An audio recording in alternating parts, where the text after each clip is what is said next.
Do you ever find yourself buying things you don't need, like, or plan for? Do you often feel swayed by others' opinions and don't fully understand what causes you to say yes to people? If so, this video is for you. Robert Cialdini felt like a patsy, constantly manipulated, and in possession of subscriptions and tickets he didn't want or need. So he dedicated his career to studying the psychology of persuasion. The book Influence is the masterpiece that resulted from his 35 years research. By the end of this summary, you'll understand how to use Cialdini's principles to persuade others, but also how to protect yourself against manipulation. Let's dive in. The main idea of the book is that our brain loves shortcuts, and skilled salesmen, advertisers, politicians, or con artists can use these shortcuts as levers of influence to get us to comply with their demands. One example of such a shortcut is that we're much more willing to do people a favor if they provide us with a reason, any reason. In an experiment to study this phenomenon, a researcher asked people queuing up to use a copy machine whether she could skip the line. She found that if she gave a reason, "May I skip the line because I'm in a rush?" 94% of people complied with her request. If she gave no reason, only 60% complied. But fascinatingly, if she gave a nonsensical reason, "May I skip the line because I need to make copies?" 93% still complied. Apparently, people have a mental shortcut that deems any reason at all sufficient to grant a favor. As long as we hear the word because, we comply with the request. Another such shortcut which is often abused is the price indicates quality shortcut. People assume that because an item is expensive, it must be better than a cheap one, which is only partially accurate. It's a common trick for retailers to double prices to sell unpopular goods, rather than lowering them. The strategy works even best if they then make a 50% discount. It still looks like an expensive product, but it will also appeal to bargain hunters. Contrast is another shortcut that helps us make decisions. A realtor might use this shortcut by presenting you two houses. One house that is run down and expensive, and a second house which is the one he actually wants you to buy. After having seen the first house, the second option is the obvious choice. The point is, with the complexities of life, we have to rely on shortcuts to make decisions. But we must identify what drives us to say yes to protect ourselves from manipulators. Let's go through the 6 basic psychological principles of persuasion identified by Cialdini. Reciprocity. Reciprocity is one of the most potent weapons of influence the world has ever seen. It works in pretty much every sphere of human activity and is deeply embedded in almost every culture on the planet. In a nutshell, when someone gives you something, you will feel duty-bound to give them something in return. For a reason that is hard to track down, we don't like feeling indebted to others. A great example of reciprocation is when you get a free sample. If you walk by a store and they give you a free sample, you feel obligated to buy something in return. It's very hard for you to walk out empty-handed.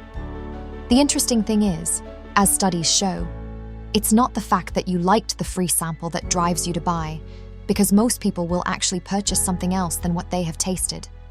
A study showed that waiters who brought along with the check a piece of candy or a mint got a significantly larger tip than those who brought just the check.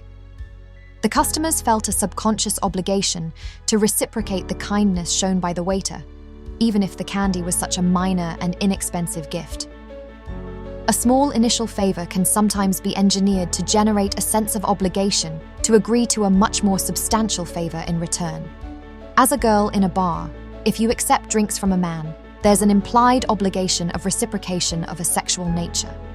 Obligation that is perceived by both genders alike. What's your take on this? Leave a comment below. A great Japanese proverb says that there's nothing more expensive than that which is free. To protect yourself from this technique, simply define from the start that you are happy to accept but will not feel any obligation to reciprocate. If you want to persuade others, simply be the first to give something personalized and unexpected to the person you're trying to influence, and they will feel obligated to do the same for you. When you do a favor, don't diminish its importance by saying, "No big deal." Just say something like, "I know you would do the same for me." This technique is so powerful because the feeling of indebtedness causes extreme discomfort. In fact, in some languages, the term for thank you actually implies that you will give something in return. Commitment and consistency.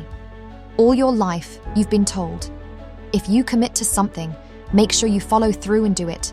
Consistency is deeply ingrained into the way most people have been taught to live their lives. And that's why consistency is such a powerful weapon of influence. People feel the need to stay true to their word. A great example to demonstrate this is the foot in the door technique. For example, if you are persuaded into using a 1-month free trial for a software, you will then feel the need to stay committed and consistent to it and buy a license, since you are already a customer. Or if they sell you a small feature package to start with, they are more likely to be successful in selling you larger packages later. It's also an explanation of why people stay in unhappy marriages rather than go through a divorce. We have a natural obsession to be and to appear consistent with what we have already done. Even if the current situation is worse than the change, we're still committed to it. A common influence tactic which gets applied in the car retailing industry is called throwing a low ball. The retailer promises a $1,000 discount on a car to get you to agree to buy. You fill out all the paperwork, and then he'll say, "The discount was not approved." A lot of people will still go ahead and buy the car because they want to be in line with the previous decision. A great way to avoid this consistency-driven behavior is to ask yourself, knowing what I now know, if I could go back in time, would I still make the same choice? If your gut tells you no, then don't feel bad about changing your mind. Research shows that something as simple as getting a customer to fill out a form by hand can increase their sense of commitment to move forward. You trust your own handwriting and you feel pressure to be committed to what you wrote down.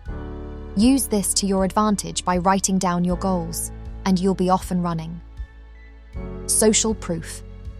People always look to the actions and behaviors of others for hints on how they should act in any setting.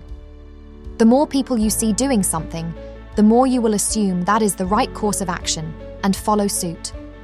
That is why you buy a product marketed as a bestseller, why you buy products based on online reviews, and that is also why sitcoms have laugh tracks. Research indicates laugh tracks will make us laugh longer and more often, especially at bad jokes, just because we hear other people laughing. We are willing to take a recommended action when we see other people like us taking it. We use social proof as a shortcut for doing our own thinking and making our own decisions. The point is to keep in mind social proof is not infallible. It should never be trusted fully. Whenever you feel influenced by social proof, pause and look at the big picture as well. For instance, many retailers pay for bogus reviews of their products. Social proof is not entirely accurate, and you should not rely on this shortcut.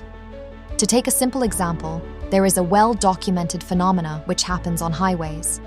In rush hour, if a few cars happen to simultaneously move from one lane to the next, that can set off a disastrous chain reaction. The drivers of the following cars assume there must be some kind of lane blockage ahead, and in their scramble to move to another lane, accidents frequently occur.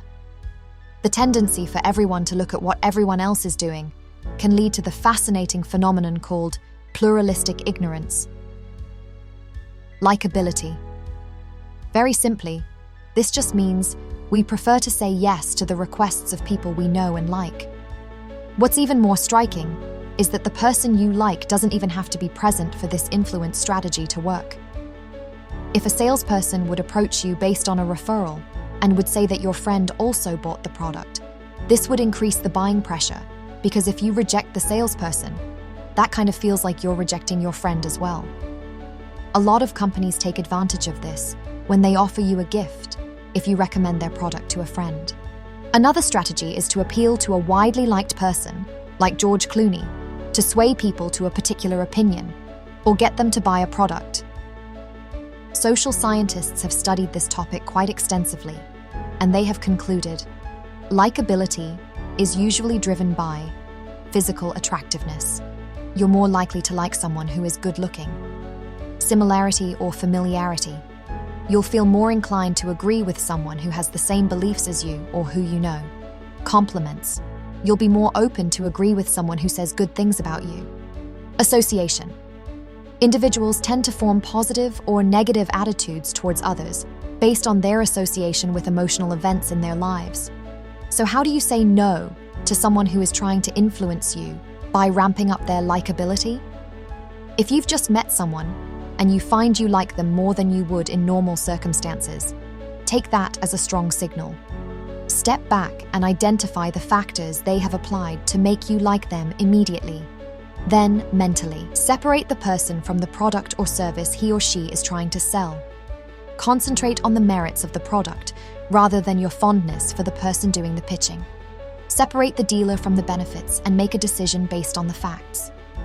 If you want to use this for your benefit, always look for areas of agreeability or similarity before you start getting into more controversial topics. Give sincere compliments first, and you enhance your persuasiveness. Authority. Very simply, people tend to follow authority figures. We are taught from a very young age that obedience to authority is right and disobedience is wrong. Parents, teachers, managers, and religious institutions all provide instructions and control. As a result, most people in society consider information from a recognized authority to be a valuable shortcut on how to act in all situations. It is easy to allow ourselves the convenience of automatic obedience. We don't have to think or doubt what an authority is telling us, therefore we don't. One study showed that 3 times as many pedestrians were willing to follow a man into traffic against the red light when he was merely dressed as an authority in a business suit and tie. Another example is that healthcare staff are inclined to automatically obey doctors' orders, even when it is clearly an obvious error, just because doctors are highly respected authorities. There are, in general, 3 symbols of authority in modern society. 1. Titles, like doctor or professor. These confer instant status on people and can strongly influence how others act around them. 2. Clothes, like police uniforms, a priest's robes, or a hospital worker's whites. Security guards often wear uniforms which are very similar to a police officer's uniform to borrow some of their authority. 3. Trappings, like finely styled and expensive clothes, expensive jewelry, prestige cars, and so on. To guard yourself from the influence of authority, always ask 2 questions. Is this authority truly an expert in this field? Look at all the evidence for why you consider them to be an expert, and you will often find their credentials are solely built on empty titles rather than training or first-hand knowledge. How truthful can we expect the expert to be here? In other words, do they have a hidden agenda of some sort or incentives to say something? If they have something to gain by sending us in one direction or another, then it's hard to take their advice at face value. You should dig a little deeper. Scarcity. Humans instinctively want more of whatever is in short supply. They crave experiences which are available for limited periods of time. We don't even notice we're doing it, but scarcity influences lots of decisions. The fear of loss is always greater than the desire for gain. Pretty much everyone uses scarcity to determine the value of items. If an item is rare or becoming that way, it is more valuable. If an item is available in limited numbers, it becomes more valuable than otherwise. If a salesperson tells you they don't know when they will have that jacket back in stock, you suddenly find it more valuable. High-end designers like Prada use this technique all the time by deliberately limiting the supply of their products and keeping the information about restocking confidential. By creating a sense of scarcity, they enhance the perceived value of their products and stimulate demand among consumers. Another variation is the deadline, like limited time offers, sales, or special deals that are only available for a day or a weekend. When you find yourself pressured by scarcity, just stop and ask yourself why you want that specific item from a rational perspective. If you want it just for the pleasure of owning it, ask yourself how much will you be willing to spend on that pleasure. If you want it for its function, remind yourself that it functions equally well, whether scarce or plentiful. To put it simply, scarce cookies don't taste any better. If you want to use this to your advantage, for instance, you can put a limit to your availability. Say, if you want to convince a client to have a call with you as soon as possible, just say you're booked full for the next 2 months and point to 1 or 2 available time slots. Thank you for watching. If you enjoyed this video, don't forget to like, subscribe, and share. Keep reading, keep learning, and I'll catch you in the next video.